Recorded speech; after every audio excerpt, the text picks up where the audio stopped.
ऊपर उतार लिया करो। अरे ये करे जा दूसरी के चक्कर में अपनी गर्दन काट लिया मत करो जी। और आगे कि लोग कहेला कि दिल टूट जाला तो सहारा शराब हो जाला, कि लोग कहेला कि दिल टूट जाला तो सहारा शराब हो जाला।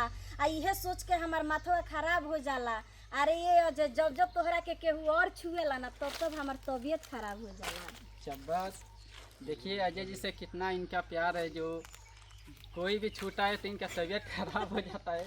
और भी आगे बताइए जरा। कि देखे के बाद तो हमरा के देखो का देखे ला आसमान पर, कि देखे के बाद तो हमरा के देखो का देखे ला आसमान पर। आ कितना जना मर गईले तारा सलोनी के मुस्कान पर। शाबाश, जो इनका सलोनी नाव है। और भी आगे जी। कि देख के सॉरी गलती हो गई। मिले यहाँ देख के बगल में ही बसवारी बा। अरे ये चंदन घर में मम्मी और द्वार पर पापा के पहरदारी बा। जी। जय हिंद जय भारत।